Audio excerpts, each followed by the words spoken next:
Hi there, this is a short video about an example of how you can program the Una watch. The Una watch is a smart watch, and it's got all the sort of normal functions you'd associate with fitness training. So it's got things like cycling and running and what have you, and you can measure your heart rate. It's got lots of sensors on it. But one of the interesting things about the Una watch is the fact that it's programmable. And in fact, it's got a USB-C connector on the side here, which means you can plug it into your computer and program it. And if you want to know how to do that, and I'm not going to get into detail with the actual programming, then you can take a look at the information that's online for developers. It's really great, actually. It's got a 3 gigabyte capacity, or at least that's what's left on here at the moment. There's lots of scope for programming it and recording data and what have you. But my particular sport is motor racing, and one of the things I find frustrating is that there doesn't seem to be a watch available which will do the kind of timing that I need for motorsport. And so I thought I'd have some fun and program this watch to do that. So let's take a look at it then. We'll select the application, which is called Race Timer. That's my little application.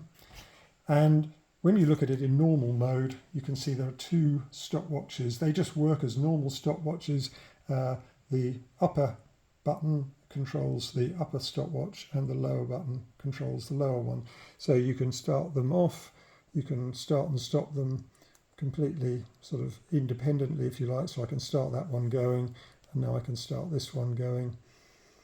And I mean, you know, that's pretty basic. So I'll just clear that one there, and I'll clear this one here just by holding it in. One of the slightly frustrating things about having a watch in a motor racing context is that if it's dark, the backlight might just switch off. Well, the battery capacity of the Una watch is really quite large. In fact, I think it'll run under normal circumstances without the backlight on for about 8 days. So I figured, well, we can just switch the backlight on and leave it on. So in fact, I've done that, and now if I press the button up here, you can see that the LED, well, I say you can see the LED comes on. We've actually got very bright lights in here, so you may not have noticed that it had come on, but it does make a difference when you're outside or in the dark. I've currently got that on a timer, in fact, just for safety really, in case I accidentally pressed it when I didn't mean to, but it'll stay on for 15 minutes and you can just tap it to switch it on for another 15 minutes if you want. Anyway, in our races, and I'll start the stopwatch to do a bit of simulation here if you like. In our races, they often have a compulsory pit stop after maybe 30 minutes or an hour or longer. And when you have a pit stop, you have to come into the pits and stop for a set amount of time. This may be to facilitate a driver change. For example, they may say that you've got to stop for a minute, and that gives you lots of time to get a new driver in and for them to safely put their safety belts on. It's a sort of safety measure really, but you can't stop for any less time, otherwise you get penalised. So what we have here is a second stopwatch which we can use for that timing.